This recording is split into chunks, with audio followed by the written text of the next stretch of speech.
เพื่อให้ขณะนี้ก่อนป้อมุงไฟเขามาเก็บไฟสังเกตสังเกตทุกนะครับประกาศงานทรงจำวัตถุของเขาที่แท้ดูเป็นผู้นี่ตุ้มๆเล่นเลยนี่นะก็เงินหมดเล่นเงินบุญ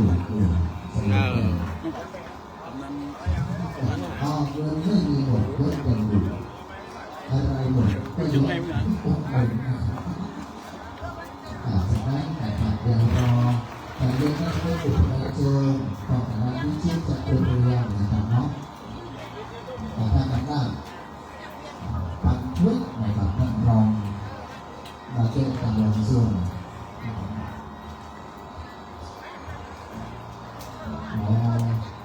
นี่กับมั่งกันเริ่มครับมีเรื่องด้วยกันเพราะว่าตัวแทรกอู้กับว่าไปหอ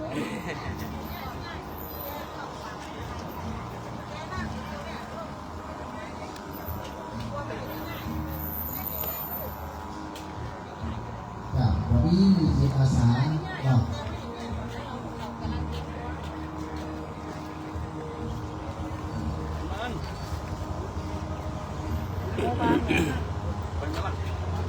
ที่อาสารับไปไหมล่ะครับอาสาสักหน่อยแต่รับเรียน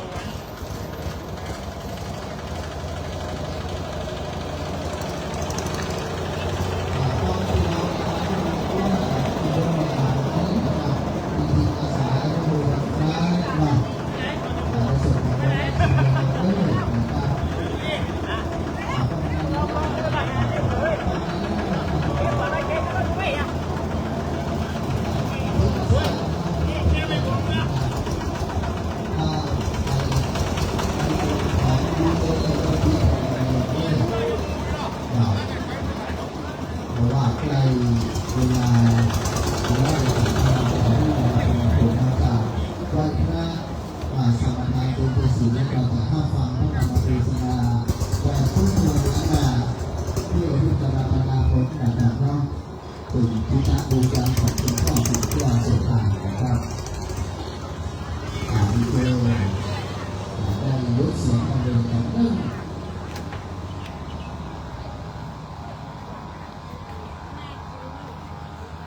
จากกระดาษภาษาแบบมีกลุ่มพระเจ้ากลุ่มนะครับเพื่อนกลุ่มพ่อพระเจ้ากลุ่มพระศรีธรรมโสพลพระพญาภิกุลชัยรองเจ้าคณะจังหวัดลำพูนนะครับประเด็นนำเข้าไปลงที่เคารพอย่างสมบูรณ์มาเดียราจารย์ทุกรูปนะครับแล้วก็สมเด็จกุตนวันนี้กลับตัวเจ้าพระนายประมาณ46รูปสามเณร27รูปเนอร์สถาสาธุชนถือว่าเป็นมหาบารมีเดี๋ยวจะจุดเทียนนะคุณพ่อเดี๋ยวเราจะได้จุดเทียน2 ครั้งอยู่เนาะโอเคครับเนาะณโอกาสบัดนี้ถึงเวลาเป็นมังกรแล้วนะครับในนามคณะรุดาขอได้รับเกียรติจากท่านป.สจ.ยศศรีวิจัยนะครับผ่านสจ.เขต8หมู่จี้หนองดำปันแปงเป็นประธานในการจุดธูปเทียนบูชาพระรัตนตรัยครับขอผู้มีบุญทุกท่านพนมมือเนิ่นจุดท่าจุดธูปบูชาคุณพระแต่บนเลือดกันหน้าเตียนเตียงปัญโยภาพบูชาธรรมะพระศาสดาดอกไม้บูชาสงฆ์ผู้ดำรงศาสนาสั่งสิ่งนี้บูชาพระศรีรัตนตรัยครับ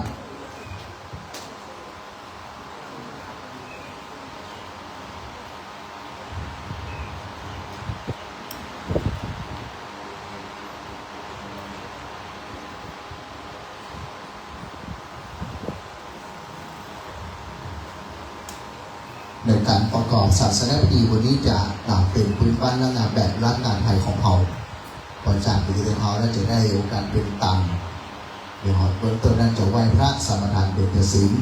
จะได้ฟังพระธรรมเทศนาขันศีลครับขันศีลตั้งนี้นะครับพระโมทขันศีลขันศีลเนี่ยพอสัตยศกราบโมซึ่งเป็นหน้าสุติหักของมอนค่าคนดีสีหลับปูนหนุนกันนึ่งนะครับขอบคุณนะเลยแล้วก็เรียนเชิญพ่อชาญมั่นหมดครับประธานสภาวัฒนธรรมตำบลบางนาเขาเตรียมติดก่อนติดพัดลมกันนี่ก่อน จุดเทียน2ธรรมเน้อต่อครับจุดเทียน2ธรรมด้านหน้าเลยครับออกเลยเทียนเลยเอามาหอพนมเน้อรถพระธรรมนำมาก้อนใกล้ก็เป็นไม้ไต่สมโลกโลกาคือได้ครับหูกระดูกาถาคติล้ำนามาสอนใจเจ้ามาสอนใจเจ้าครับขอบคุณพระอาจารย์บ้านหมดครับผมขอพระอาจารย์ได้นำเอาเจ้าข้าไหว้พระสมทานเบญจศีลอาราธนาทานตามลำดับครับ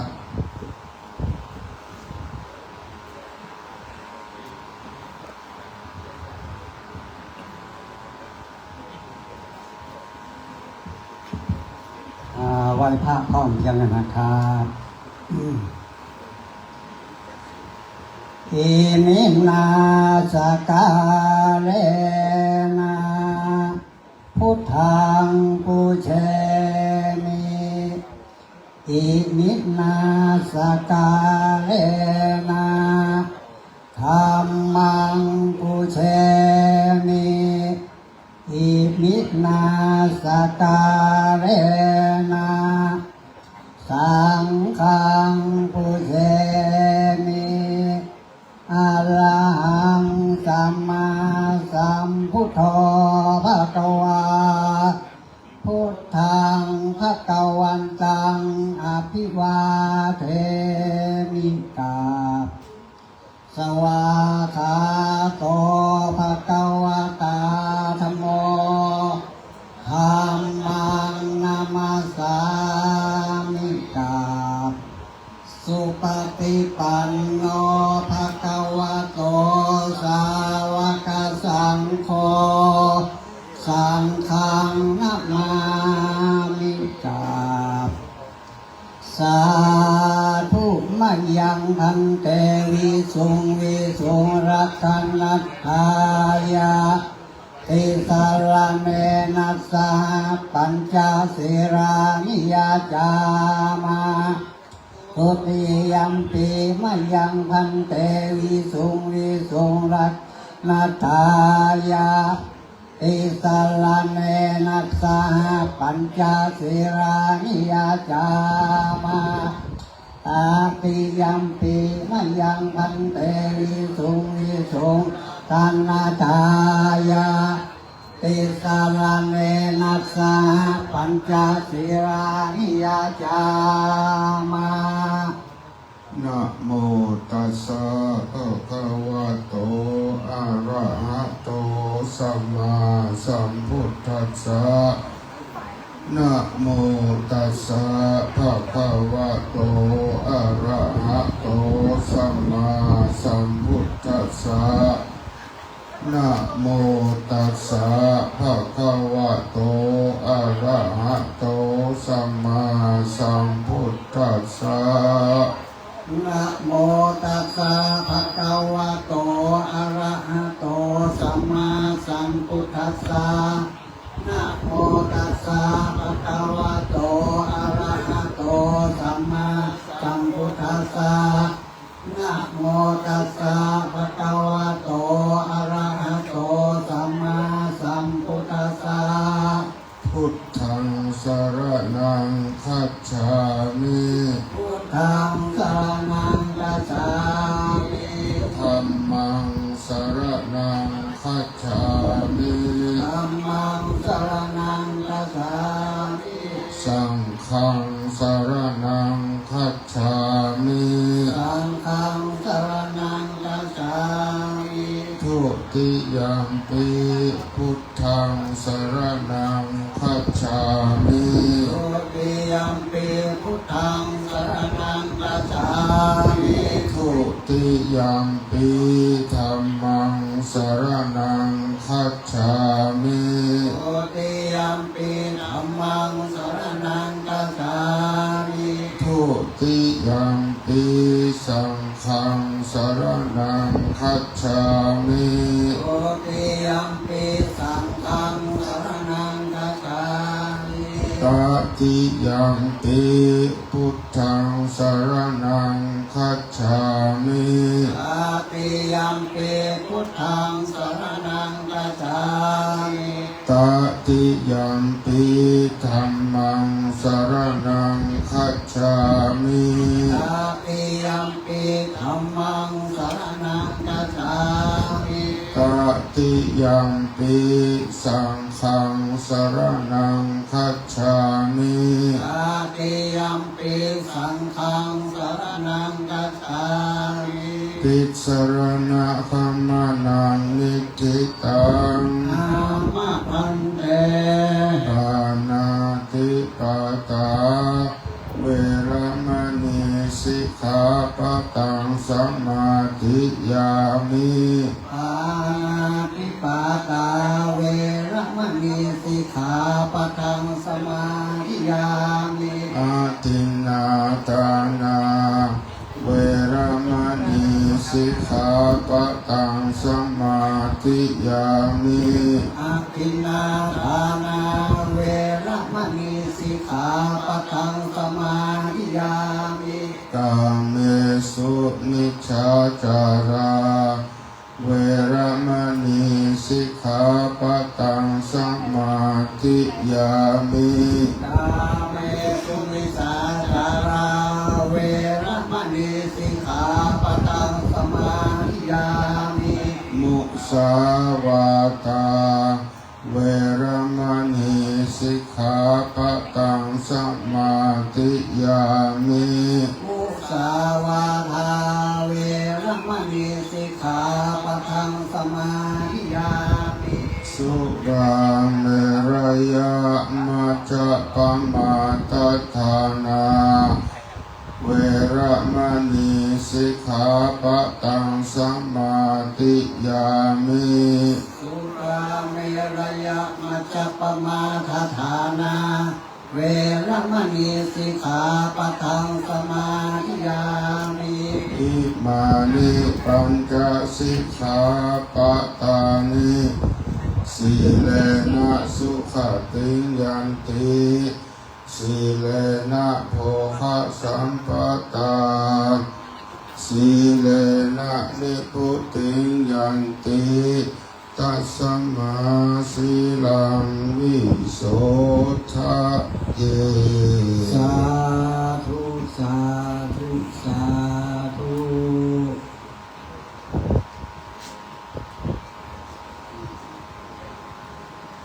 มีปะหานังเยนะคลังละมังเยนะคลังสายันปะมิโตตังโนมะทังพุทธิจิตงธรรมะมุตตะมังปัจฉังอรหันังกะโรมา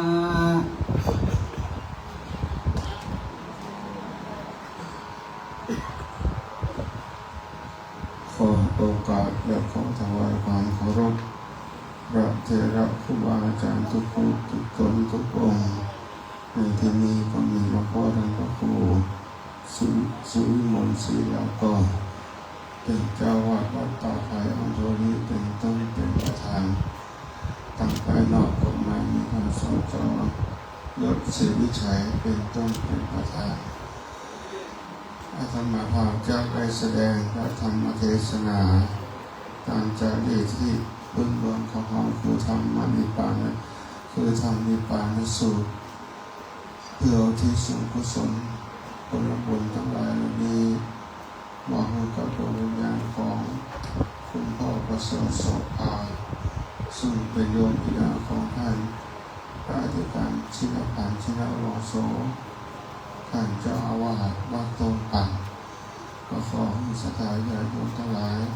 โปรดได้ตั้งใจสดับรับฟังพระธรรมเทศนา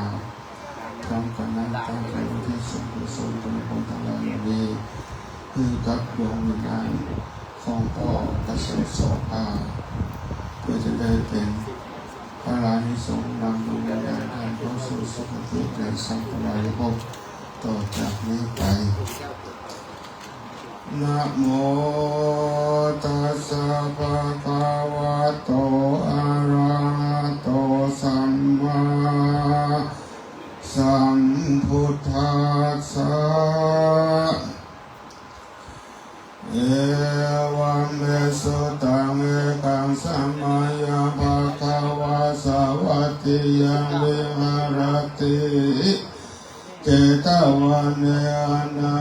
ตินเดกาสังอาราเมอัตถโคสาวัตติยังวาสิโน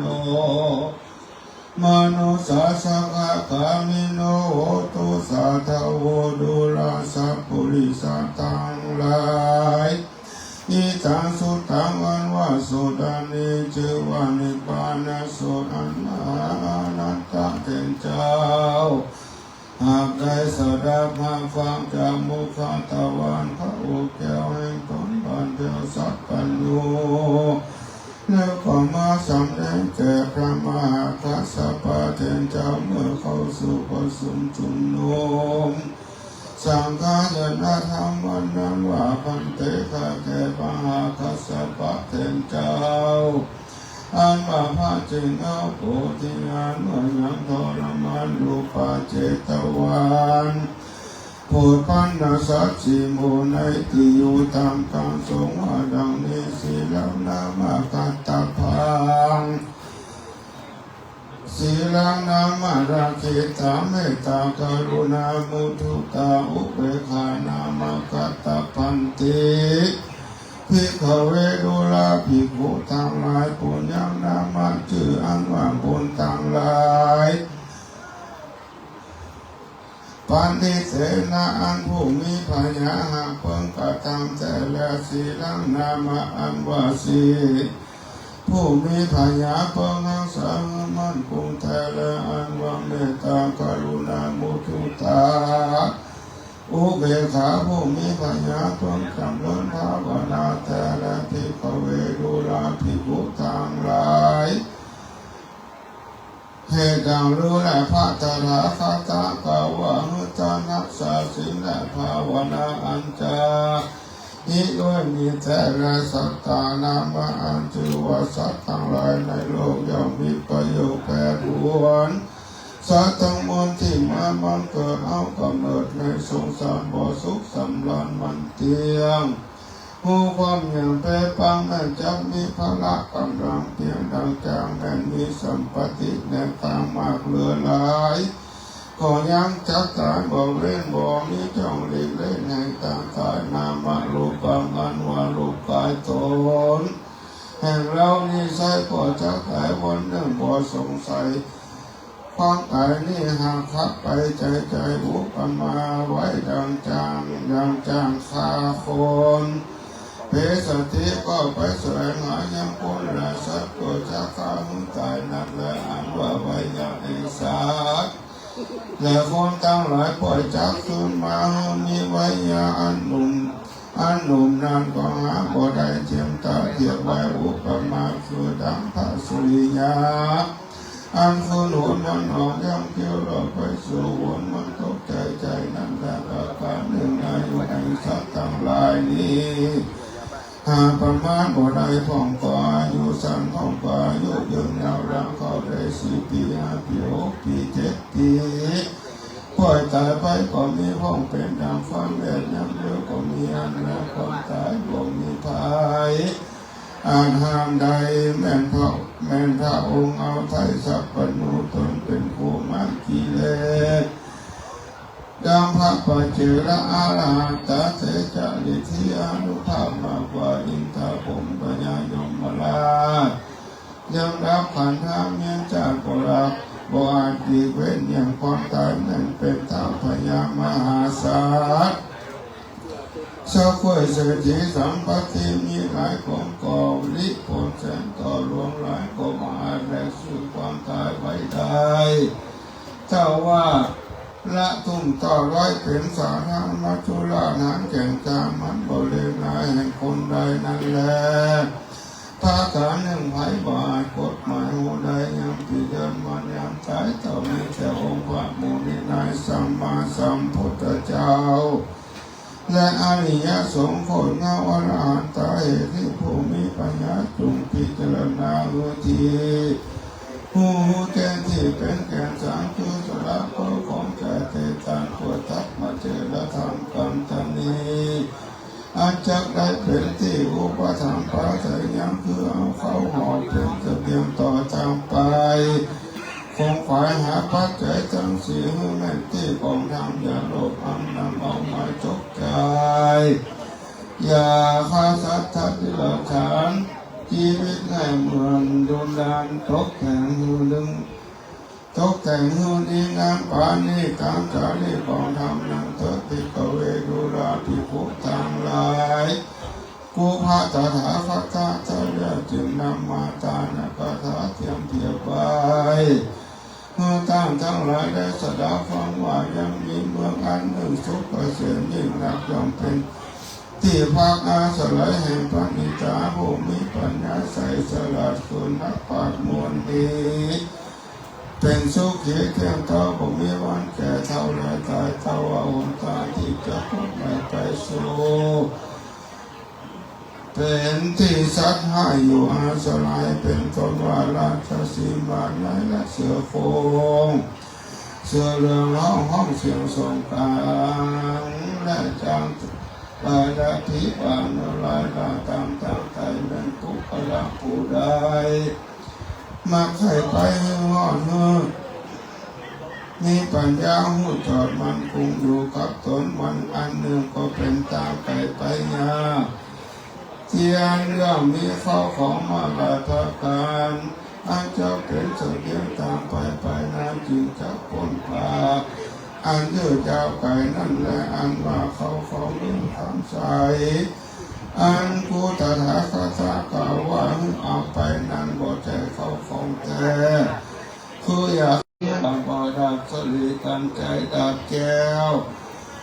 เทียนยอมกับตนที่แท้ก็คือได้อามิสงภาวนาพรหมวิหารจังสีนั่นแหละการภาวนาพรหมวิหารมีอานิสงส์10 ประการตามดองพระจินมาเตศนาไว้ดังนี้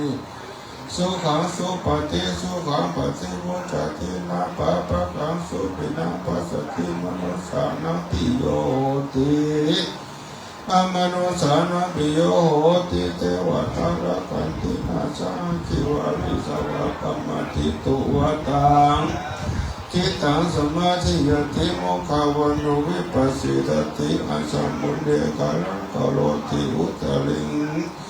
อาปฏิวิชันโตมะมะลุหะมะลุกุปะโคโหติอัตตะดาอันนี้อานิสงส์ที่จะขายว่าพวกเขาและผู้ใดเอาเมตตาเป็นที่พึ่งจำเริญทั้งสุดคืนวันบ่ขาดยามรับก็หาเป็นสุขหลายตื่นขึ้นมาก็สบายชมชื่นบ่ฝันหรือตื่นตกใจแม่ไปทำใดก็มีผู้มาคอยฝูงปีศาจมาแนวปิญาแปลงเทวดาเทียมแฝงแวดเฝ้าพยาพิลาวดานนั้นเล่าว่าทางทางที่ใจมุ่งมันเป็นสมาธิได้เร็วด่วนไม่นานแรกว่าอยู่ของสายสติประเดินแหวนประทานกาลมรณาการส่งปัญญาหมอถึงมาคาตระผลยังมีจันทร์ผมเป็นที่จังที่เปิงอันนี้เป็นอานิสงส์อันนำโลดแห่งเมตตาเอกาทัสสะ11 ข้อกล่าวโดยย่อเพราะเป็นที่เข้าใจด้วยความมีแหละนาประการหนึ่งคนทั้งหลายมีอยู่3 จำพวกหนึ่งนั้นมีโทสะตัณหาและมานะใส่ใหญ่กันว่าจักกะตำบุญเฉพาะส่วนต่างจำพวกหนึ่งก็มีโลภะมัจเจละธรรมกรรมตนีพุ่งหิวไว้บ่เตตามนั้นว่าจักหักษาแต่สิขาบางทีนะ18 จำพวกนั้นโลภะแปรภาวนาโอใจปัญญาลำพงสังขารตัวเก่าต้องมีแต่หุตามและรักษาศีลก็บหันความจริงแจ้งจอดไหวโมหะขอบบังใจของ3 จำพวกที่นาพวกใดจะหอดในละปันก่อนนั้นจะโยตานาเดตินาสีนามาปฏิปุคละภูมิแต่หันตานและโมหะสาสีดังนั้นปุคละภูนั้นเกิดมาจากนางข้อของทรัพย์บัณฑิตามามากวันนี้แต่หาราศีโลกล้อมน้ำบ่ได้สังเป็นผู้ไร้กำลังและปัญญาก็บ่อาจจะข้ามลงนาปากกว้างคือบ่อนข้ามพ้นจากสงสารนั่นแหละอันว่าปุคละผู้หักษาศีลอย่างเดียวก็อุ้มจักเมื่อเตตังและภาวนาต เกิดมาจากนาก็จักมีรูปสง่าเลิศเล่างามแต่หากำลังและสัมปติจักทุกกายบ่ได้เหมือนบ่มีเสบียงเข้าห้องไว้เมื่อเที่ยวทางก็มาข้ามดงนาป่าก็มาจะข้ามดงด่านกว้างคือว่าอาจจะข้ามโอภาสงสารนั่นแหละทุกคนละผู้ทานักษาศีลเต่าได้ภาวนากันขอเกิดมาจากหน้าก็บ่ตกถอยใจสัมปติมังมุนีรูปกายงามก็ดีสะอาดเต่าไร้ขาดทำปัญญาบ่มีพญาเจิงจอดบ่ทรงเจิงจอดตามธรรมบ่หูทางกรรมมันเป็นบุญและเป็นบาปเหมือนดังผู้มีกำลังเขาของมาตะวันมีตาทั้งสองหากบอดก็บ่จะอาจถึงท้องห่อเลี้ยงเจ้านี้ละปานนั้นและนาภิกเวดุลาภิกขุทั้งหลายผู้ขละยิ่งแก่ผู้มีพยาปรารถนาใครถึงสุขอันมีในเมืองคนและเมืองฟ้าทลาถึงฝั่งกันนาคือเวียงเกี่ยวนี้ละปานพึงปาการประกอบด้วยธรรมห้าประการคือมีศรัทธาเป็นข้อเขาเชื่อใส่ในคุณเจ้าทั้งสามสี่ล้างห้าสาสินกองตั้งกฎแผดมีศีลห้าศีลแปดตามทำนองสุตตะเพื่อมันสดับมาฟังคำสอนของนักผัดเจ้านำมาพิจารณาให้แจ้งใสปฏิบัติตามไปให้ถูกต้องอันได้บทเดือดร้อนแก่ตน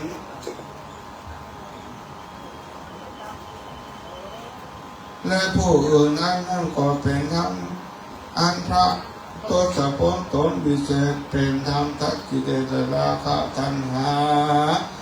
ข้อเนื้อนั้นนาพิจารณาในบริจาคของสัมปติโดยมาตามกำลังเพื่อตัดมันเฉลาทั้งกรรมตนีอันเจ้าหูมีไว้บ่หูจกใจเจตานข้อเนื้อนั้นนะปัญญางามรองประเสริฐอันจะบังเกิดเพื่อหนทางอันเพื่อหาหนทางอันแก่ในสังขารแดงแท้ตลอดจักถึงมีมนยอดในละปันเมียงแก้วอันเป็นสุขเสียงเที่ยงเท่าอันบ่หูแก่หูเท่าตั้งแต่นั้นแลพระการหนึ่งผู้จะรักษาศีลในหูหันชิ้นแบบเอาอันเป็นเก้าและมูลแห่งศีล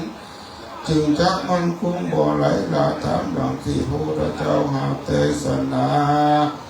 ว่ามูลแห่งศีลนั้นมีอยู่ห้าประการคือหิริมีความละอายต่อบาปโอตัปปะสะดุ้งประหยัดเป็นตัวกำเนิดมัวทำบาปอันตีขันติอดทนต่อคำหยาบลายพรุษาวาทอดต่อสัตว์นานาที่มาซับต่อตอมใจอันเมตตาห้ามไข่ปิญาแปลงกาลุณาสอดสวายหาต่อสัตว์ที่ทรมานน้ำบาปปลดปล่อยพ้นจากตามตุกมุตุคุณนายังสัตว์ทั้งหลายมาใหญ่แปลงใจไฟจงบานผู้ใดหาสาสีมาประการก็จักมีหลักเอามันเสื่อมบ่ความเงียบบ่ความเงียบไหวเชิญศีลก็จำลองแก่ผู้นั้นแลภิกขเวดุราภิกขุทั้งหลายผู้ขละผู้บ่หูลักษณะแห่งการทานการรักษาศีลภาวนาให้หลุดพ้นเพื่อพ้นตามตัวเจ้าอาสามไปบ่ขาดดังเกือบก็บ่อาจได้ถึงสุขแต่ดีๆเป็นดังมหาเศรษฐีสองผัวเมียเขาของ18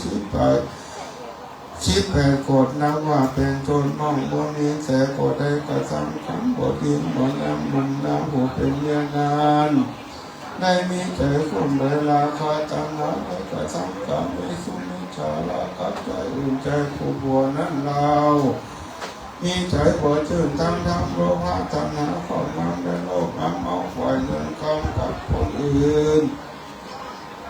ที่ค้าขายกับตนมาอันหนึ่งก็ได้ขายเมตตาขานกโดยเกี่ยวน้อยเอาเลิศลงไว้มาผสมยาก่อนสองขาจุดที่มอก่อนสองขาจุดที่มอละนาเลี้ยงใจก็ได้สวัสดิบาเป็นเปตะวิสัยหาสภาพโภชนาอาหารนั้นได้จับลงมา บริโภคบ่ได้ต้องมีแต่สองลูกนี้ไว้สุดแต่เงินถึงข้ามเจ้าเห็นเชิญมาหอดพ่อก็มาบอกแก่ลูกทางสองคนได้สรุปของดีกว่าก็อดกันอยากอาหารอาศัยอยู่ในสุสานป่าช้าบ่มีเสื้อผ้าปลอกกายยาพวกเขามีสองธิดาของพ่อแม่ได้ตามอุทิศาแผ่ไปหาพ่อเติมที่นักพาทั้งสองพี่น้องก็มาจกใจเข้าของเป็นตาไปใจก่อนยังว่ายังบ่ได้หาส่วนบุญการนางกุมารีทั้งสองพี่น้องก็พากันลาออกจากห้องที่หาพากันไปไว้สาธารณะพระเจ้าคือทำดีกว่าแข่งเราต่างสองที่นั่นสัพพัญโยหัวเจนทะลักทะลอกมาติทัจจารก็มาเตชนาไขวิบากแห่งเศรษฐีแก่นางหัวกุมารีทั้งสองพี่น้องเป็นน้ำเก่าและแต่ห้องไปเหล่านั้นแล้วก็เตชนาธรรมอันจากเมื่อพ้นกรรมวิบากแก่กุมารีทั้งสองหวังไปหาผู้เจ้าของแต่งเขียนยันทำนิพพานสุดเป็นตามแล้วก็อุทิศภูมิสันไปหาพ่อแม่ก็จะพ้นจากอันเป็นเปตวิสัยจะเลยนะปูหน้าที่ว่าเสตกวันลงมาหัวน้ำทั้งสองก็ได้ประกอบมาหาวัตถุประสานปัจจัยใจตามพร้อมกับทำนิพพานสุดแล้วก็อุทิศส่วนบุญตามไปหาโยมปิตามารดาผู้เป็นผู้เป็นเพศกุลได้พ้นจากห้องเขตอัมบายดับได้กลับกายไปเกิดจันทร์ฟ้าเลิศบนสวรรค์มีวิมานคำสูง60 โยชน์สวยสัมปติทิพย์โสดตาวาทิสาไปมงเทวบุตรเทวดาทั้งสองพ่อแม่มีใจแผ่ยิ่งยิ่งก็เต็มมานั้นกุมารีทั้งสองพี่น้องจุฬาจากของเมืองบนลงมาสู่เมืองคนมนุษย์โลกเพื่อคุณเพื่อการช่วยอวยพรและนำสั่งสอนลูกกำพร้าก็ได้จังนาอยู่กองทัพว่าตาตาดูแลลูกเจ้าจังสมวยตั้งแต่นี้ต่อไปนาลูกกำพร้าอย่าได้ประมาทละเสียใจให้เอาคุณพระทิรัตนตรัยเป็นที่จำพุทธังธรรมังสังฆังได้น้อมนบไว้ทั้งทุกคืนวันบุญกิริยาวัตถุสามัญก็จะได้วางปล่อยใส่ใจปล่อยเปลี่ยนไปตามไม่ตาหน้าไม่ตาเป็นปัจจัยทั้งสี่แก่สมณะปัญจศีลังมีศีลใจสะอาดมีศีล58จากขาดเสียตนภาวนามันเมตตาภาวนาสมถะกรรมฐานและวิปัสสนาอย่างไปใจจำถือไว้ในมโนทวารกายวาปกงามครูบาอาจารย์คนเฒ่าคนแก่ทั้งขบุญพ่อแม่นาตาทนายตั้งแต่นี้ไปทั้งสองเจ้ามีอายุยืนยาว100 ขอเขาเป็นแดดเตอเนี่ยที่ตั้งขีญาอันเก่ายังทำมีปานสูตรก็บังคมสมเด็จเสด็จสาธุสาธุสาธุ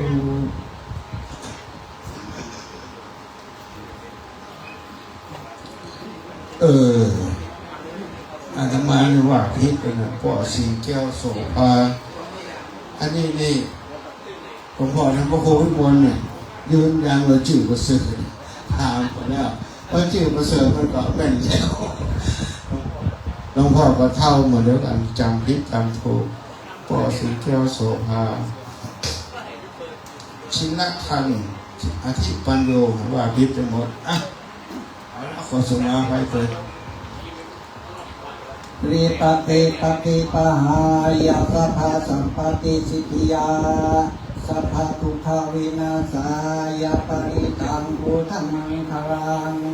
ริปติปฏิปหายาสัพพะสัมปติสิทธิยาสัพพะพยาวินาศายาปริตังพุทธังมังคลังริปติปฏิปหายาสัพพะสัมปติสิทธิยาสัพพะโลกาวินาศายาปริตังพุทธังมังคลังแสดง ยันโลเกจีติ หลวงพ่อมาทักเสียงกันมานะโมตัสสะภะคะวะโตอะระหะโตสัมมาสัมพุทธัสสะนะโมตัสสะภะคะวะโตอะระหะโตสัมมาสัมพุทธัสสะนะโมตัสสะภะคะวะโตอะระหะโตสัมมาสัมพุทธัสสะพุทธังสรณังคัจฉามิธัมมังสรณังคัจฉามิสังฆังสรณังคัจฉามิทุติยมปิพุทธสรณังคัจฉามิทุติยมปิธัมมังคัจฉามิทุติยมปิสังฆังสรณังคัจฉามิตติยมปิพุทธสรณังคัจฉามิตติยมปิธัมมังคัจฉามิตติยมปิสังฆังสรณังคัจฉายะถาปิเสราเวโกลานาภัง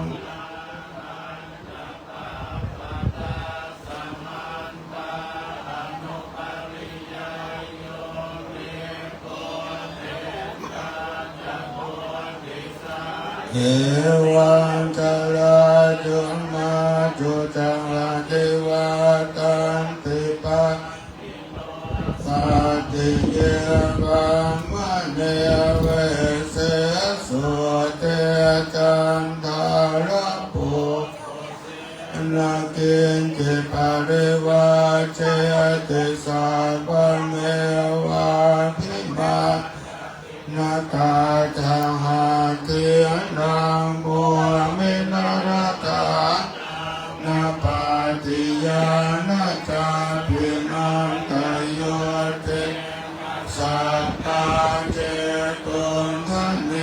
นวาตาสมาสัมปัสสังอาธรรมจันโนโกธรรมเมจะสังเกจะเทโรสัจจังโยธรรมจาริกาเยนวาจายะอุคเทปัสสะอิเทวนังปัสสังสันติเปจะสักเขปัมโมทัตติยาสัสสะทาตถาคเตอัตตนาสุปฏิสีลังจยาสักลายานังอริยกันตังปัสสังสังเขปัสสะโทยาสัจจิอุจุโพตังจิตังอาหุอังโมคังตัสสะเชียวิตังตัสมาตังจะสีลังจะปัสสะทังธรรมทัสสะนังเทธรรมเมธาวิสพุทธานัสสะสนันเอวเมสุตังเอกังสัมมายังภะคะวาสาติยังวิหารติเชตวันเนอนาถปินอารังเมตตระโคภะคะวะภิกขุอามันเตสิ เทวารังเตติเตปิโขภะคะวะโตโสภะคะวะเอตถะโว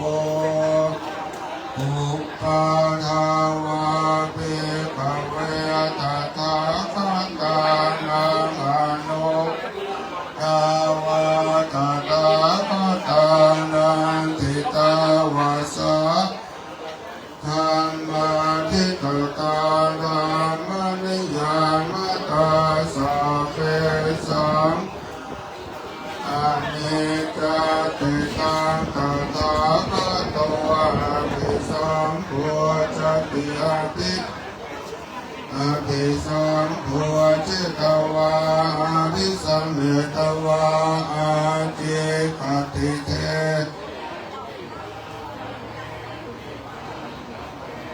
วิวรติวิปัสสติโอตานิปารวติสัพเพสังขาอนิจจติอุปาทาวาติภเวตถาอนุปาทาวาตถาคตานังนิตาวาสาธาตุตังทิตตาธรรมนิยามตาสัพเพสังทุกขาติตังตถาคตโตอะภิสัมพุทธติอะภิสัมอภิสัมพุทธิตวาอภิสัมเมตวาอาจิเสติปัญญาเปติปัฏฐาเปติวิวรติวิปัสสติอุตกโรติสัพเพสังขาราทุกขาติอุปาภิกขเวตถาคตานังอนุปาทาวาทิตาวาสาธาตุธัมมาทิตตาธรรมนิยาสัพเพธัมมาอนัตตาติตังตถาคตโตพุทธติอาภิสัมเมติอาภิสัมพุทธิตวาอาภิสัมเมอาเจกติเทเสติปัญญาเปติปัฏฐาเปวิภัจจติอุตตานิปโรติสัพเพธัมมาตาติอิธัมมโวจะภะคะวาอะตมนาภะคะวะโตภาสิตังอภินันตุสัพเพสังขารานิ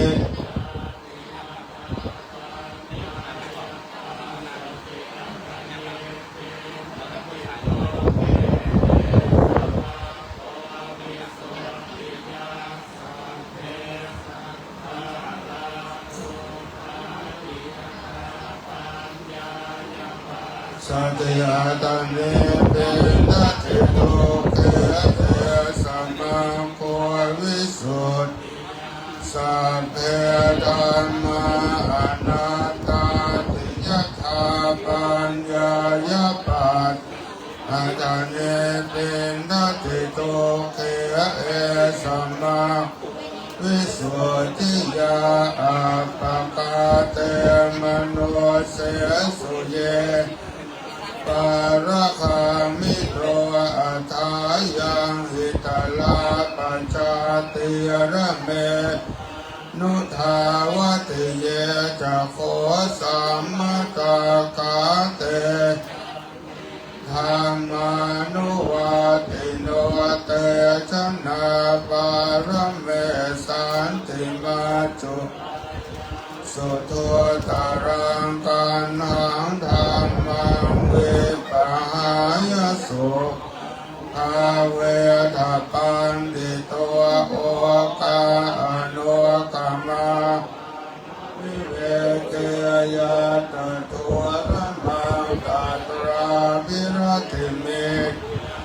อิตวากาเมอากินจโนปริโยตปัยตานังจิตตกเรเสหิปันดิโตเยสังทิยังเทสุสัมมาจิตตังสุภาอาทานปฏิเนสัพเทอนุปาทายเย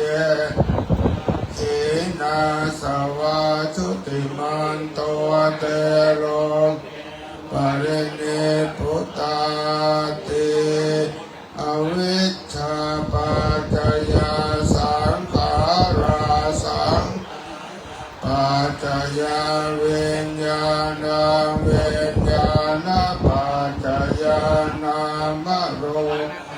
นามโรปปาจยาสรายตนังสราจยาภาโสภาสปัจจยาเวทนาเวปัจจยาตัณหาตัณหาปัจจยาอุปาทานังทานปัจจยาภวภวปัจจยาชาติชาชรามรณงโสปปริเทวทุกขโทมนัสสุปายาสาเอวเมตตาสะเกวลาสะทุกข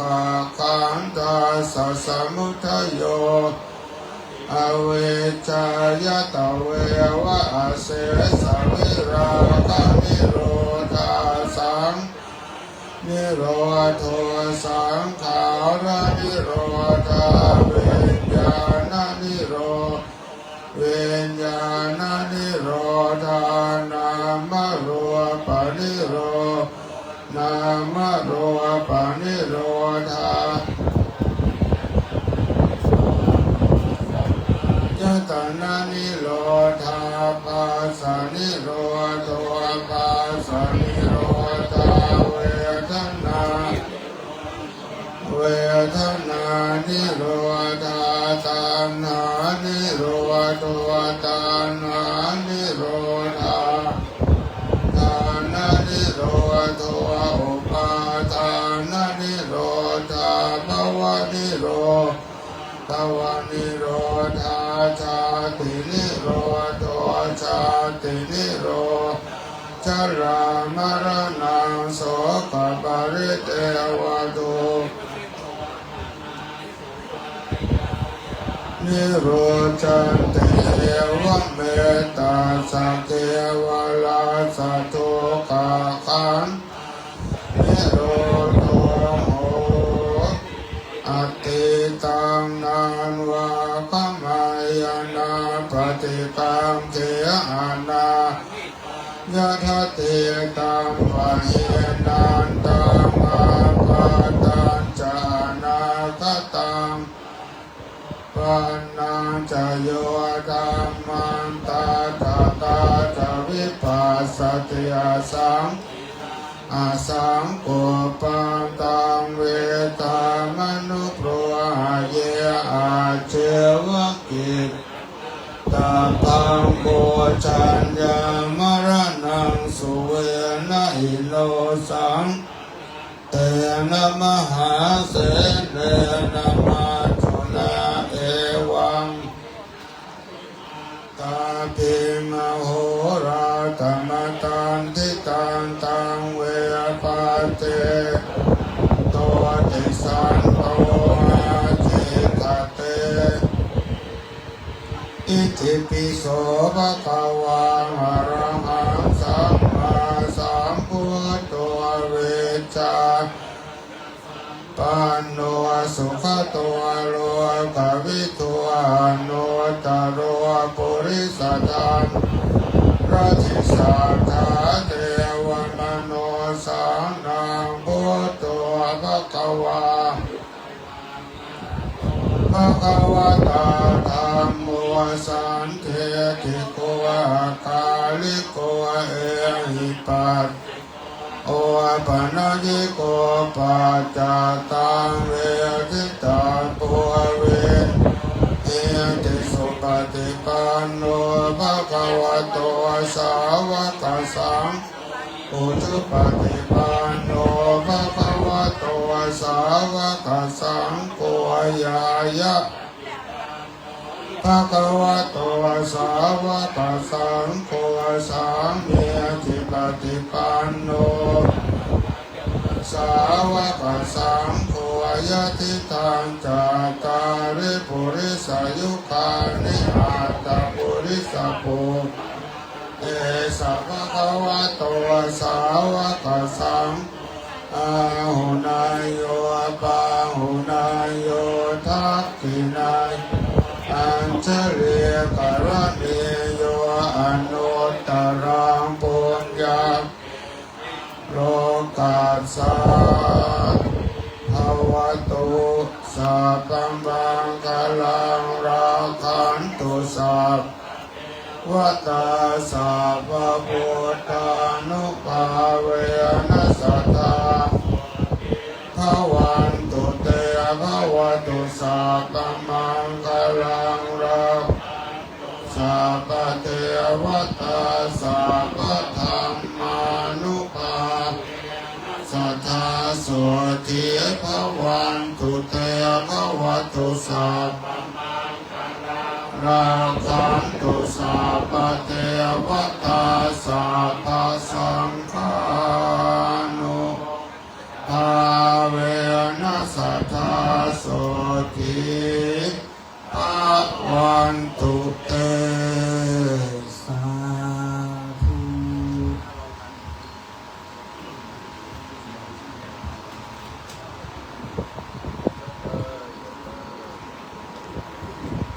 สวนันตัวพันโตเทวานาคาวาราชาตาปาราราชาคาวานิจิริโกตาปิธนาอาวสาวะธาปิตามาตาปุปะกาลาเทวะโมทันตุตัสสมาโตเมหิอนุโมทมานาอาหังวันตามิสัพพังโตสังฆมาธรรมเมตังเตสาธุโคกาสมะยังมันเกกาเดสัพพวะทุกขานานาบัดนี้เจ้าข้าเพื่อพ่อแม่พี่น้องก็ใจทุกข์แต่งานและกาการก็เป็นการบัวรักนวลมีงามตามพร้อมที่จังใดอยู่เอื้อน้อมถวายเป็นทานมีตังน้ำจุกตันเท่าตะกะเดี๋ยววันน้ำจมปล่อยมาส่งมาว่าสันเตดีลีและมีใจอันชอบประกอบด้วยเจตนายาเมื่อได้แต่งงานเป็นปันใจของการบ่ได้เป็นปันยุดย่อนลองได้กินก่อนกันล้นบ่ได้กองปุญเป็นส่วนลองได้ย่อนยุกเอาอย่าเมื่อเมาตกแต่งได้ตัวเดียวแข้งเกี่ยวกายของตาทั้งหลายตกกรรมใจคำน้ำจีเสียงในเกียงจากรรมบ่ชอบของการเจ้าทำนำคนการะเพื่อมัวเมาแน่พอบ่กันได้พอสักสีรังเรื่องไปเบื่อดาตีเด็กอ่อนเสาจังอุทอนควรกินหูไปยินออกปากเป็นกรรมหักรุนแรงดังกระแทงสนาบกำไรอย่าปรอมีหนอคิ้วโคตรผู้ค้าบอกว่าเป็นตกแยงจังวันใดพบยังเรียกดาออกปากว่าโมนงานรางเตื้องลูกหลานมาไกลใดขับไล่จำหนีกลัวเป็นวัฏีกำปากกลัวเป็นบาปเป็นกรรมร้อนใจกะกันเฝ้าฟังนอนยืนนั่งทำกายเหงื่อใครน้ำลายตกใส่กันเส้นผมไม่ใหญ่ตกหล่นใจของการล้างเลี้ยงช่วยล้างจานช่วยถาดพอสะอาดหมดใสลงเดินไปตั้งปาดด้วยความปังหัดรักษาตัวเป็นพญาโตใหญ่ที่ตกแต่งใจนำมายังรู้ผ่าราชาดวงดอกเขาตอบดอกไม้กำเสียงแหล่งน้ำทรงปล่อยมาส่งมาว่าสั่งแท้ดีนักมามิจุปะภูหาราชาตาเนธรรมกปิตเนวรปิตเมเยกายะกวเมวัตีกวเรนะโนกวเรสังกิจปมาเตนะวาสังกิจปมาเตนะวากายะกัมเมนะวาวจีกัมเมนะวามโนกัมเมนะวาอาทิตตุสังปัจจุบันโตสังสปังโตสังสมาทุโนเราเรียนตายกันหน่อยยอสามิสิโนวัลลาโพธิโมเลมาลังสังเสนังมันติงวิจโยสัมโพธิมาคาชิงอนันตัญโยโนโรพุตโมตังปันนามามิพุทธังตังปันนามามิธัมมังตังปันนามามิสังฆังพ้นโตเตวะสังฆโยโดราเตปัตนานาทางไรมวลหมู่อันส ติตั้งอยู่ผู้พิมานจ้องจะฟังเสียงกันจะกล่าวประวัติกล่าวของต่างตั้งแต่ว่าดารักกาสันทางสันดานสตาจุผู้รักกาปัวห่อเฮือนอันรักกาปีวันเดือนยามลันนากามาเทพระเทศบ้านเมืองฝ่ายของโมราชดาผู้คาตาว่าเพียงใครจะพระพักตาติเพียเทพน้อมเดียวเนตโมตนาการภาคนินตาผู้บานทรงองค์การฟ้าเฟืองตั้งเก้าเทียงคุณองค์จตุโลกทั้งสี่ยักษ์สี่ยักษ์ยามีพานุภาพทั้งคุณพังผาดไม่มีตั้งนานขอมีจุนจำพุนจำบาปส่วนจำน้ำหยาบไม่ตามการพาดยามานสนใจหักเนาที่เจ็ดต้าไปบนโหนตาดไปใจรั่วทอรณีเสโบตามาตั้งนักน้ำปรมัยอันส่วนอันเยียมหวนเจ้าเข้ามาสู่โมตนาการซึ่งวราศีดาตาอันผู้คาตาร้ายจักไรตาในปีคาตาและวันนี้ยามนี้แม่ปีอามิตาวตาสังขาร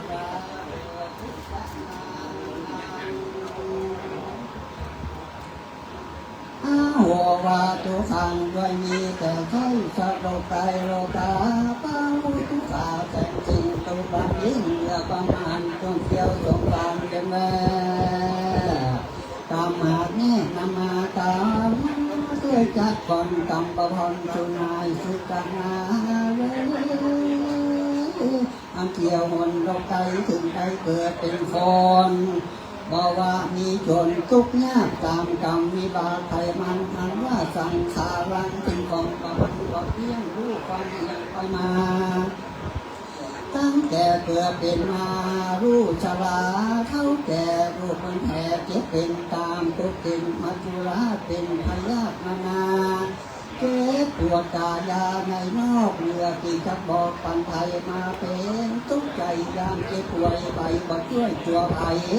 เจ็บเรือใจขนาดเจ็บโดยพยาธิของตัวใจมามัวแจกไม่ร้องให้เอืดโดยทางล้างเครื่องเบาบางเป็นวางบางเครื่องที่ห่างขึ้นมาเป็นทุกขาลำบากเดียวมีราชหากมาดันถึงมีเงินปันหมื่นแสนโกดมาเป็นประโยชน์สักรายเถิงเป็นเจ้านายบ่าวไพ่ยกทัพใหญ่เรือยาย่องมั่งมีเงินถาบาดไตเอาฝากไว้รายมือ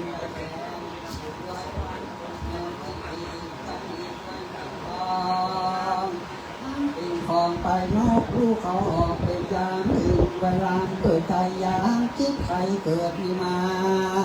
ได้แต่อาทาวาที่ปวดที่ใจรวดดึงของที่ใจมองต่ำต้อยบอกไฟห้อยเงินคำ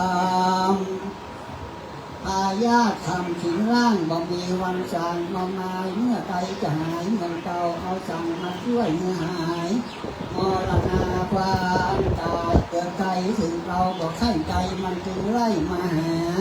มาตุลาจาเป็นใหญ่มาขับไล่อยู่ทุกวันโหว่าทุกขังคนดีใจหายใจขาดเลยพยาธิโรคาพ้องปมรณาเมียนจาจีวิขาดเป็นดีพองกันยังตั้งยังปวดอันก็แก่อยู่กับพ่อกับแม่ก็ได้ละผัวพระดีมาตายเป็นดีมาจาบัดไว้พยาธินานาพ้องกำลังนี่หาเล็กม้วนตายด้วยวิบวนบอกตำยาบอกว่าเจ้านายบอกให้ตำไล่มาตานั้นตายเมื่อปันก็เกิดเข้าเจ้าคนก็สิ่งแก้วโสภาย้อนกรรมจะตาหากนำไปนั่งสุจะมีเพียงแต่ดีสาธุโหกาสาสิทุติมาปุตตะภาวะโลกุดงพระบรมโบราณรัตนาทลายพันเทียปัจเจ้าเจ้าสามพระกาในปีศาจการและวันนี้ก็เป็นวันจุดปัตนาแล้วขณะที่รูป าศาสนาโคดมบรมสิโลกาจารยังทางที่บ้านชัดเรื่องเรือเพื่อเมื่อใดก็ตามยังตาหน้าตามีสีรักตามีไว้เป็นยอดของไรกับส่วนตัวไปสุขภาพใจตลาดใดกูจอดรอดถึงโรงที่ยะโรงกูจะรับมีมาคาพลังมีปานเจ้าพิเศษในงานใหม่มีพระอธิการชินธรรมอธิปัญโยเจ้าว่าตุปังเป็นเจ้าพังตัวใดแม่ดวงสีตัวพาเป็นเจ้าพร้อมกับโดยพ่อแม่พี่น้องลูกเต้าหลานเองจุกโวนตัวใดสลมฟ้าทุกแก่งพ้องนำมายังผู้บารุภาราชาดวงดอกกันเข้าดอกไม้ลำเอียงและโอตนาที่ข้าหานและจากบริวารต่างทั้งหลายม้วนกลุ่มนี้มาทาปานาตังไว้ต่างกองชาวนาพระไรรัตนาขันเทียพระแก้วสาวสารต่างในจิตมีประมาณเท่านี้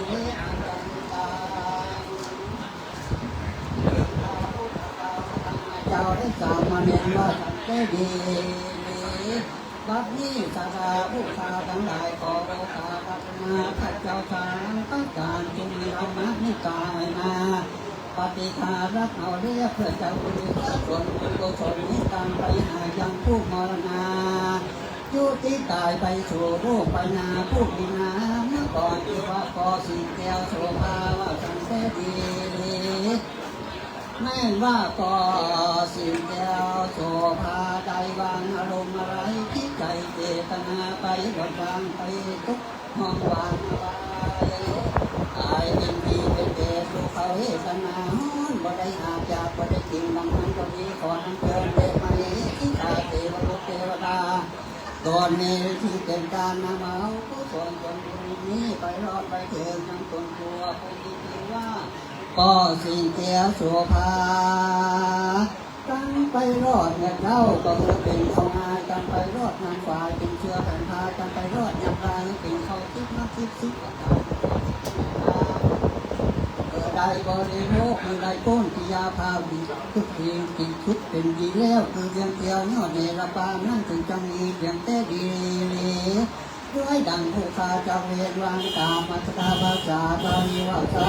ผู้โอกาสามายังทันเตวิมานีอาชีมาทุบามุหาราชตานังโอปนาติการาตานังสาปุจุปะกรณาวิเศษตานังข้าจะนันตนังข้าเทตวามุทาธรรมะสังฆาสัพพะจันเตมาปุเจมาสุขียังติตัติยังติสัจจันเตมาปุเจมาพุทโธโนธัมโมโนสังโฆโนพุทโธคารวะธัมโมคารวะสังโฆคารวะหังหาตังทิคารตังนิกายะสุขายะยาวันวิปานายะสังวตังพุทโนแล้วกล่าวคำถวายนะโมตัสสะภะคะวะโตอะระหะโตสัมมาสัมพุทธัสสะนะโมตัสสะภะคะวะโตอะระหะโตสัมพุทธัสสะนะโมตัสสะภะคะวะโตอะระหะโตสัมมาสัมพุทธัสสะอิมานิมายังพันเตมัตตะทัตตานิสัพพะริวารานิภิกขุสังฆัสสะโอโนชยามะอาตุโนพันเตภิกขุสังโฆอิมานิมัตตะทัตตานิสัพพะริวารานิปฏิคันหาตุอาหาตังเจวะมาตาปิตุอาทินันจายาตตานันจาตาลตตานังทิคารตังทิตายาสุตายาข้าแด่พระสงฆ์ผู้เจริญข้าพระเจ้าทั้งหลายขอน้อมถวายพระทหารเพื่อผู้รับไปแล้วพร้อมกับของบริวารทั้งหลาย ายเหล่านี้แด่พระภิกษุสงฆ์ขอพระภิกษุสงฆ์จงรับภัตตาหารเพื่อผู้ล่วงลับไปแล้วขอกับของนั้นเป็นบริวารทั้งหลายเหล่านี้ของข้าพเจ้าทั้งหลายเพื่อประโยชน์และความสุขแก่ข้าพเจ้าทั้งหลายแก่พ่อสิงแก้วโสภาผู้ล่วงลับไปแล้วสิ้นกาลนานเถิดสาธุ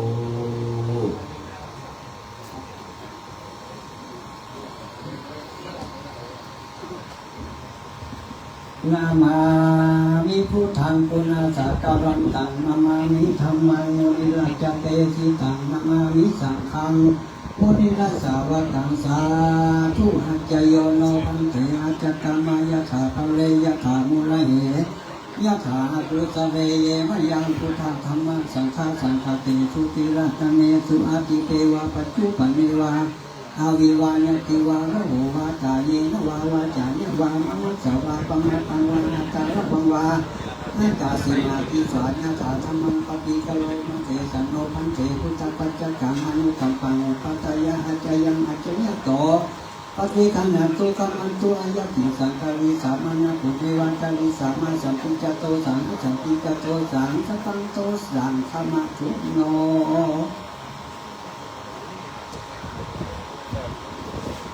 การปฏิบัติต่อไปจะเป็นการนอบน้อมนะครับโดยเกิดขึ้นในธรรมแต่รู้สึกที่ดีนะครับกับแรกเวสาบารมีท่านรัตการชินธรรมนะครับที่ปัจจุบันของพระท่านเจ้าประเคนขันพระพุทธธรรมนะครับเบื้องหน้าโตมุบูชาครับ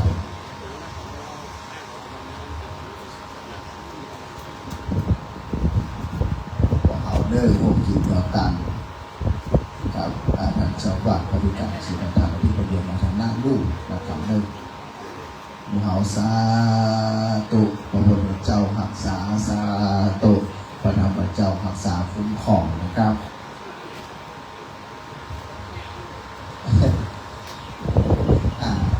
หลวงพ่อประเคนกันทำคำเป็นเราเป็นลวดนอบน้อมถวายแด่ประธานสงฆ์ท่านเจ้าคุณพระศรีธรรมสุพจน์นะครับสาธุมหาเจ้าข้าเอาบุญด้วยกันเด้อดูถวยไว้แชร์ครับสาธุสาธุสาธุอนุโมทามิ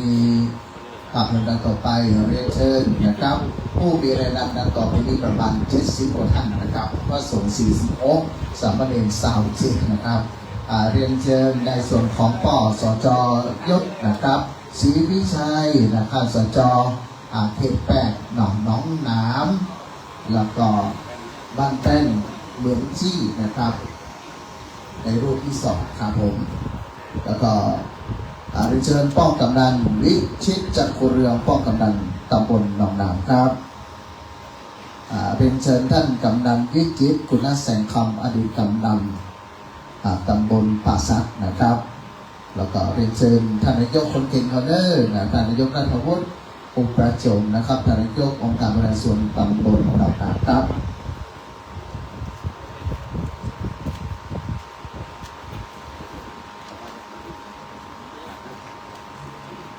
ครับเรียนเชิญท่านรองอนุพันธ์นะครับกาพันธ์ศรีครับท่านรองนายกครับครับอันนี้เรื่องลูกศิษย์มอดค่าเย็นหมดจะรอเด้อครับจบละต่อไปครับป้ออาจารย์ดวงจันทร์ตันตะสุวรรณนะครับผู้มีรายนามต่อไปนี้ออกมาตั้งรอบักเองขอเจ้าหน้าที่นะครับอยู่ประคับประคองเป็นเรื่องว่าคนจัดเป็นอันใดนะครับพ่อโอ๊ตเก่งกาจนะครับบ้านต้าเกียนท่านนายกอนันต์ปัญจันทร์นายกองค์การบริหารส่วนห้วยทรายนะครับตำบลห้วยทรายเชียงใหม่ครับท่านรองนายกสังวรพงพันธ์อบตห้วยทรายท่านรองนายกธนกุล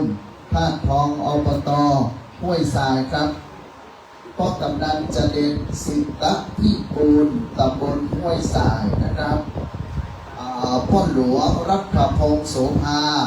บ้านแม่แอนแม่ริมนะครับพ่อหลวงสมานดวงแก้วซักบ้านตาเกวียนนะครับท่านนายกอนันต์คำชัยวงศ์เทศบาลหนองจ้อมนะครับท่านสุพิสาทัดเกต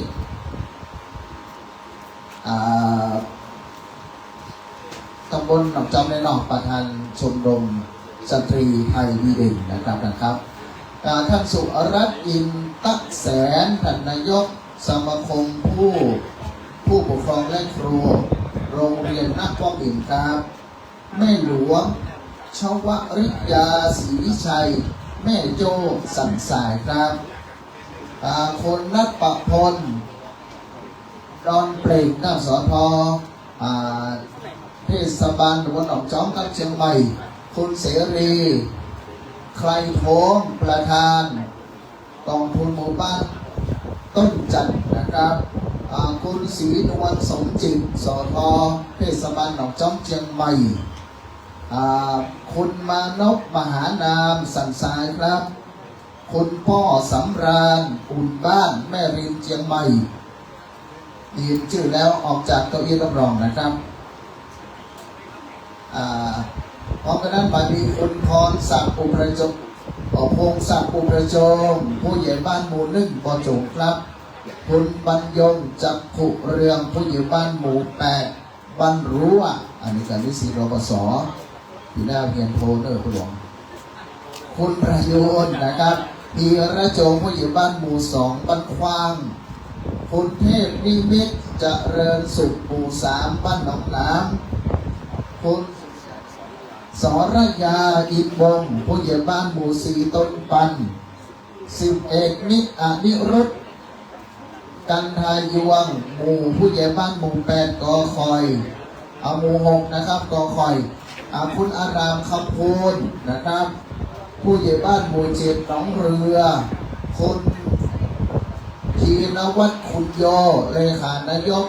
อบตหนองนาครับคุณประสงค์วงอินสอบตต้นปันนะครับ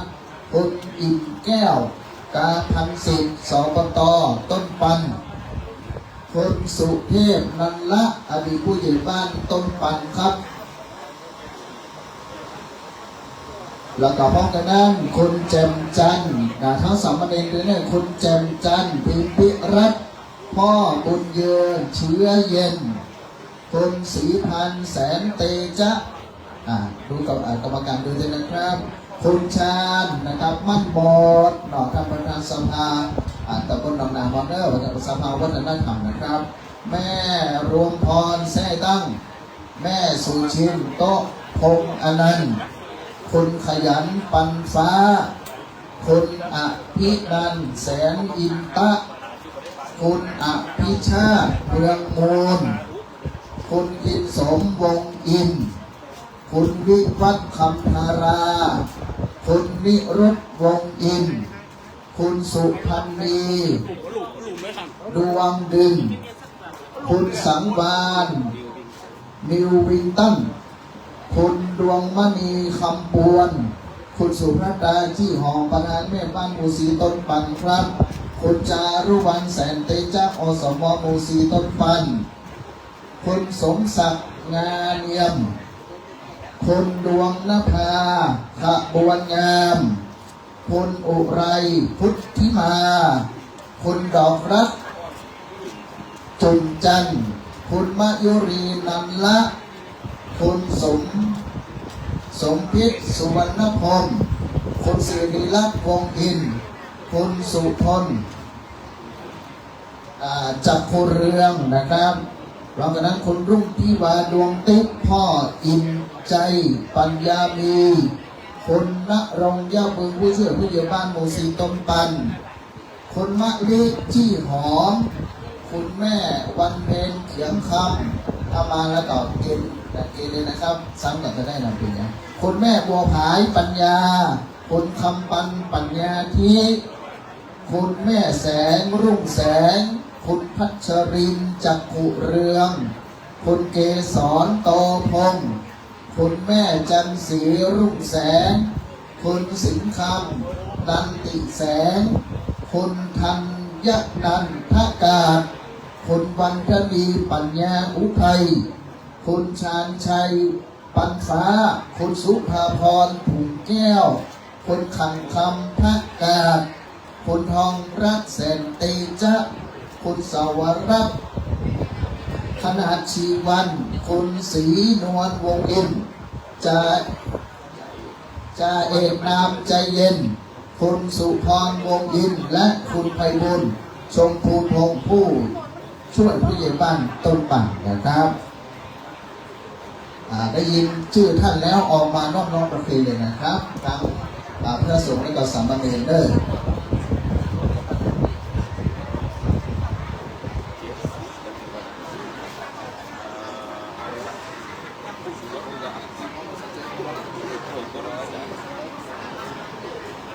พระสงฆ์46 รูป73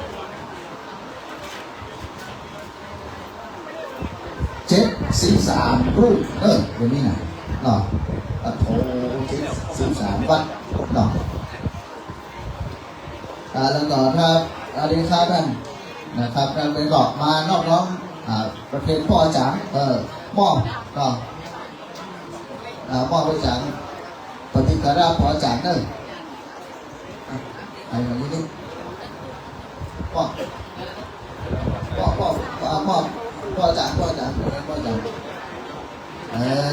นะครับ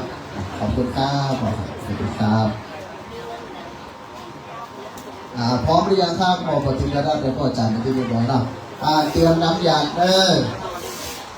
เรียบร้อยหมดหรือยังสามเณรเรียบร้อยนะครับเนาะเรียบร้อยโอเคครับในสามบารมีหลวงพ่อท่านเจ้าเพื่อส่งพิธีที่ปลอดครับ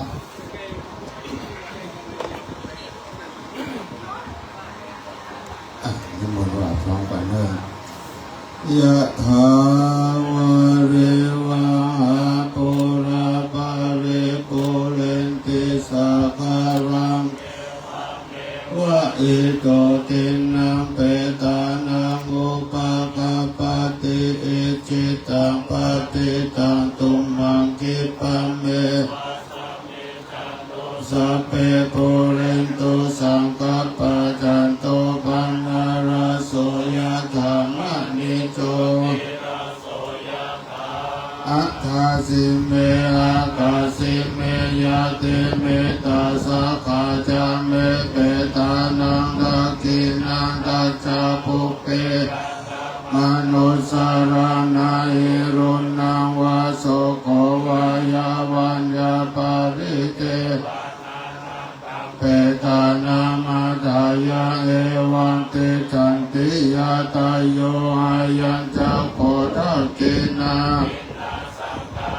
สุปฏิติตาจิการตังอิทายาสัทานาโส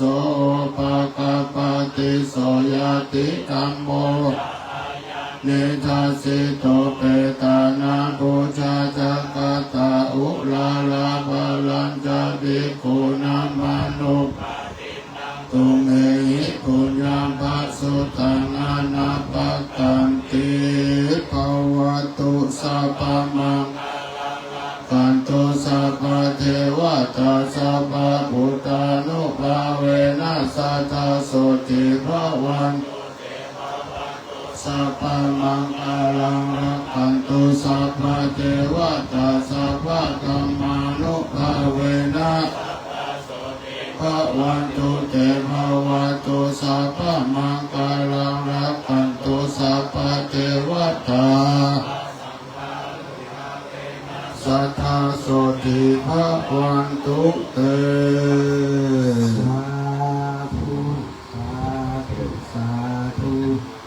ประกาศนะครับ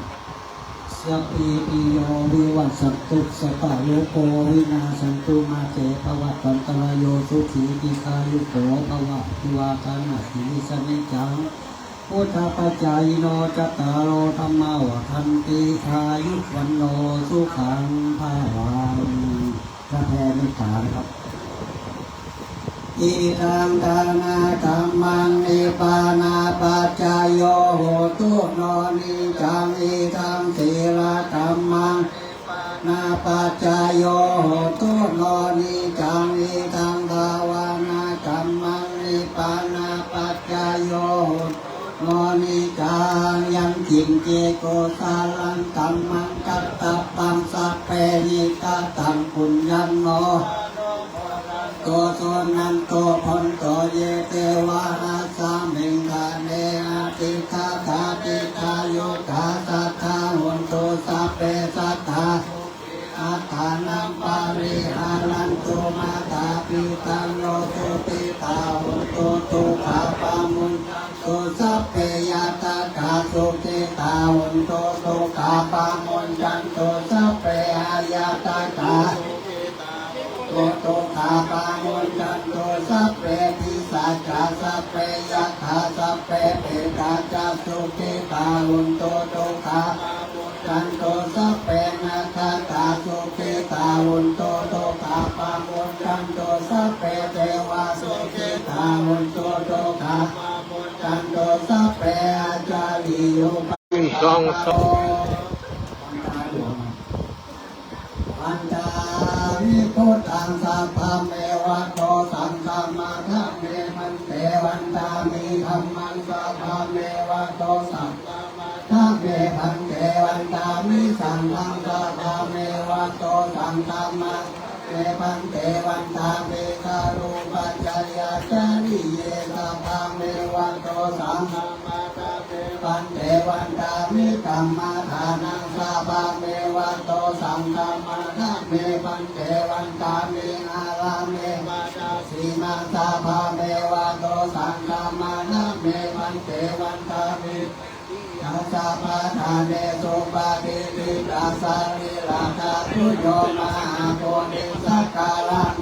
โลภังสาราคาโลเกเทวะโลเกธัมมาโลเกจัมปุติเปลังกาติเปสาริราคาทุโยเกสาราทุโยอะระหันตาธาทุโยเตปิยังกัมภะตุติจันตุระสิติสาเส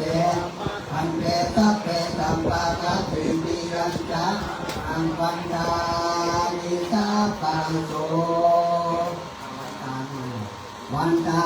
มิพันเตสัพพังนาปาราทังธรรมาทัพพันเตมยาตาตังปุญญังสามินานุโมทิตาปังสามินาตังปุญญังไมหังทาตาปังสาธุสาธุอนุโมทามิ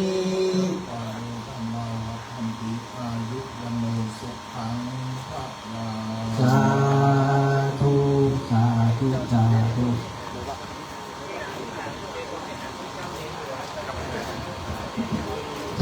ขอต้อนรับเวสาบารมีนะครับท่านผู้ชมชาวทุกรูปนิมนต์ฉันพระดานเพลนะครับบนวิหารหลวงเด้อกับสามเณรด้านล่างเนาะด้านล่าง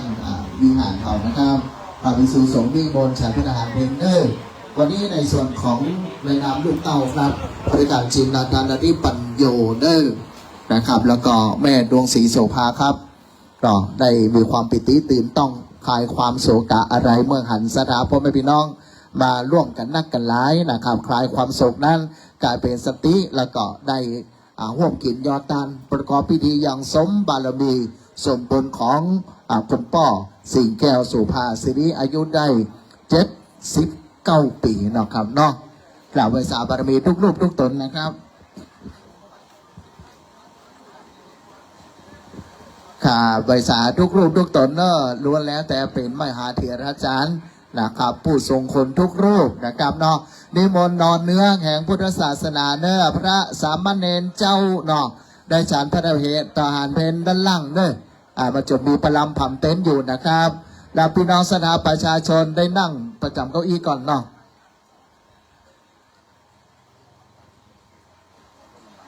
สถานที่คับแคบนะครับเนาะเขาจะมีรถอบตเขาไปรถอะไรอย่างรถกระบะไหนกันอ๋อคงนั่งตัวโอเคนะครับโอเคครับขอบคุณสำหรับพ่อแม่พี่น้องคณะสนาเขาเด้อทุกท่านเนาะ